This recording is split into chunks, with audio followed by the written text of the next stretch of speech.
All right, so now that we know how our backend is going to function once it's hosted on MongoDB Atlas and Heroku, then it's time to get started and actually set up our website so that we can deploy our to-do list app onto the internet.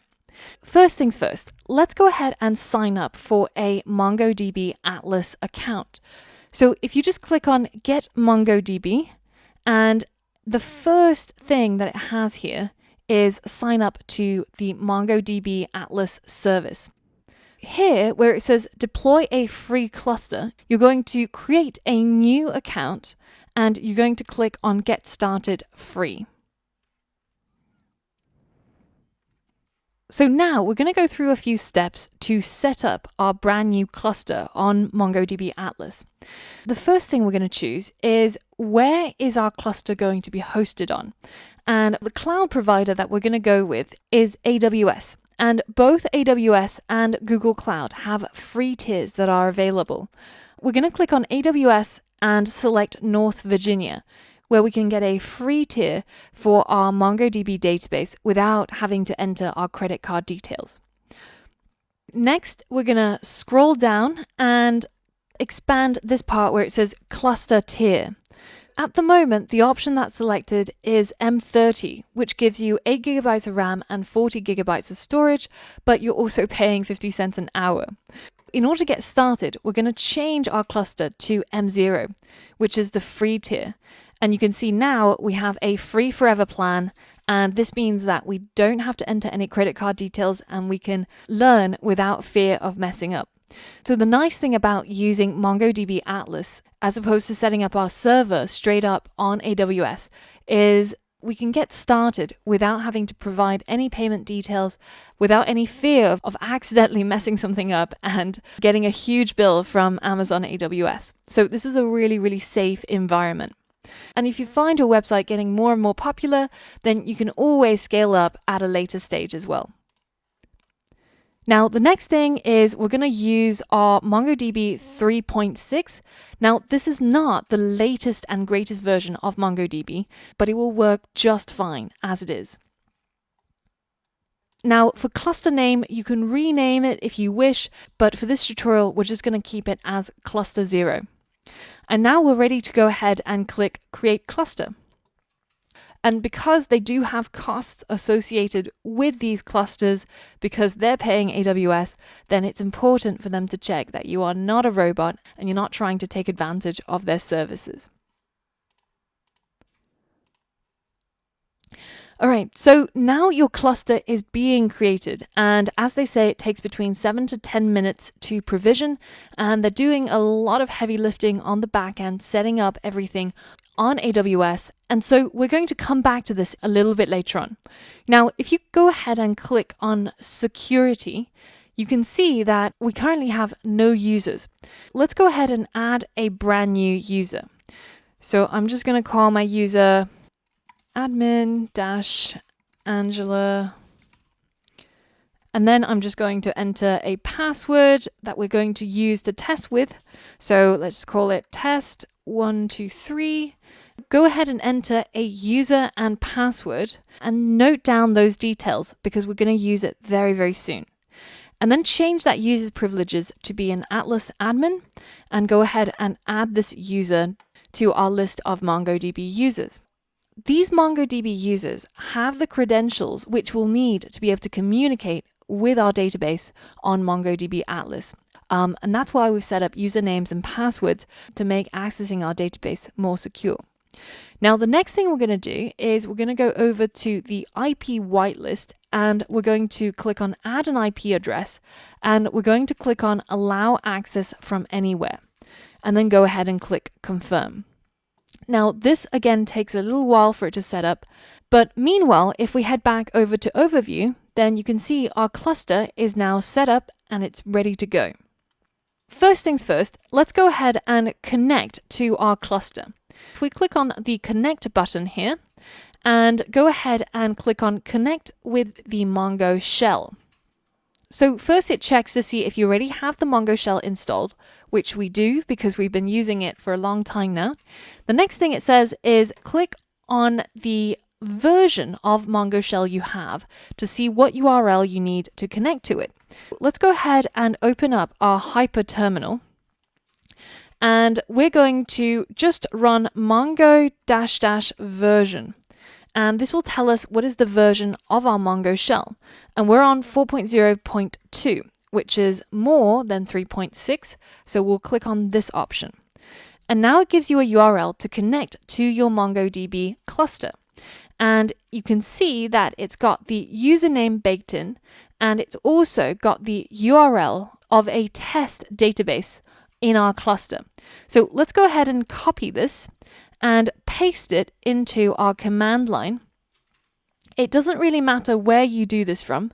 You can see that at the moment I'm inside the user folder, Angela U, but you can call this command anywhere you like. So now let's go ahead and hit enter.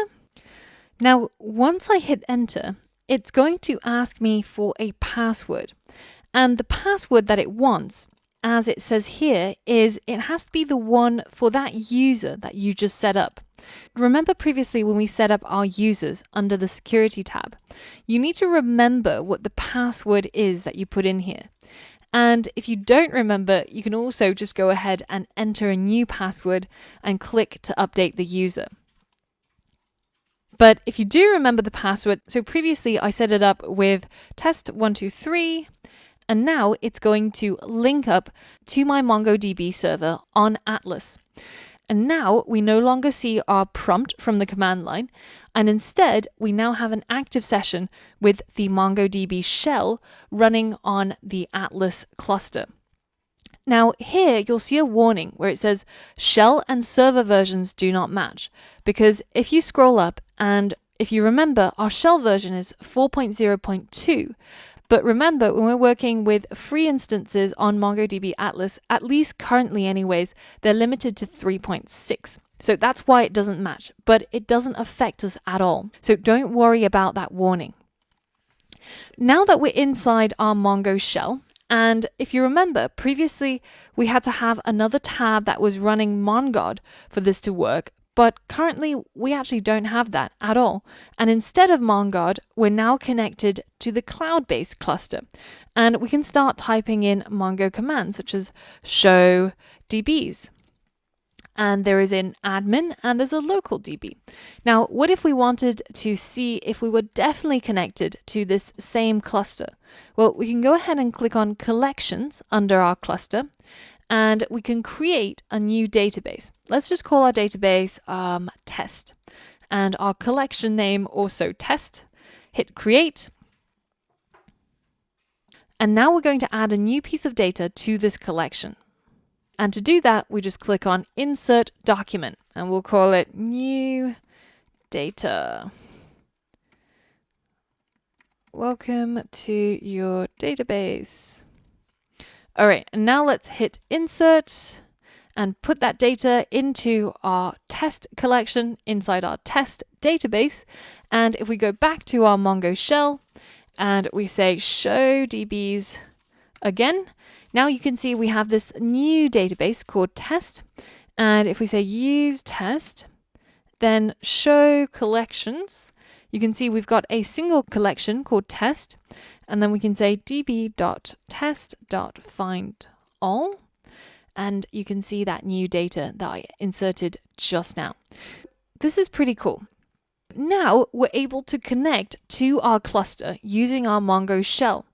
Now the next thing we need to do is to be able to connect to it from our application. So if you remember, our previous method for running this app was we had to create a new terminal, and we said mongod to start up our MongoDB server on port 27017 in our local system. The next thing we did was we went back to our previous shell and we used nodemon to run our app.js, and our server started on port 3000. So now if we head over to localhost 3000, then we can see our to-do list as it is. So this is currently running on our local MongoDB database. Now, what if we wanted to swap out our local database? If we go ahead and hit Control C and we shut down our MongoDB server on our local host. So right now, if I was to hit RS to restart our server, you can see we get a whole bunch of errors. And it's because we can't actually connect to our Mongo server on 27017. Well, that's because we shut it down. So how can we instead connect to our MongoDB cluster to save our data in the cloud in Mongo Atlas instead? If we head back to our cluster and we click on Connect again, and we choose the Connect Your Application, and then we're going to select the SRV connection because we're using the latest version of MongoDB, and then we're going to copy this address.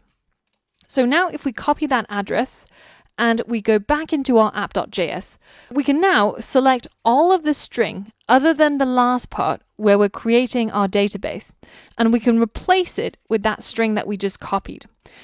And this, you will notice, is on mongodb.net. And it's logging in using our admin-Angela username, and then we have to provide the password that we created earlier on. So there's a couple of changes that we need to make to this URL before we can test it. Now, the first thing is you can see that there is a password placeholder here, and we have to replace that with the password that we created for our user. So we're using the credentials of our admin-Angela username, and we have to provide the same password that we used when we created this user. So we have to replace all of this part, including the angle brackets, with the password. And that might be different for you, but for me it was test-123. This is the initial part. Now, the second thing we have to check is previously we were saying that we were going to create a database called to-do list DB, but at the moment it's trying to save data into the database that we created earlier on, which was called test. So what we're going to do is we're going to delete all of this, and we're going to get it to save into the database that we wanted, which was to-do list DB. So now if we hit save and we go back into our console and we restart our server, now you can see we're no longer getting that error, right? We're not getting failed to connect to server because we're actually getting a success message. Now, if we go into our browser and we go ahead and go on to localhost 3000 again, you can see we now have a brand new copy of our to-do list app with a database that's hosted in the cloud on Mongo Atlas. And if I go ahead and add a new item here, so for example, let's say test item, and click add, now not only does it show up in my database, but if I go over to my MongoDB cluster and I click on collections, you can see I now have this new database called To-Do List DB, and I've got items and lists. And inside items, I've got all of my default items plus the one that I added just now. So now we can verify for certain that our database is hosted in the cloud and we're accessing it from our Node.js app. Now, in the next lesson, we're going to set up our app so that we can deploy it on Heroku and get Heroku to talk to Mongo Atlas and to be able to access our entire website and make it function on the World Wide Web. For all of that and more, I'll see you on the next lesson.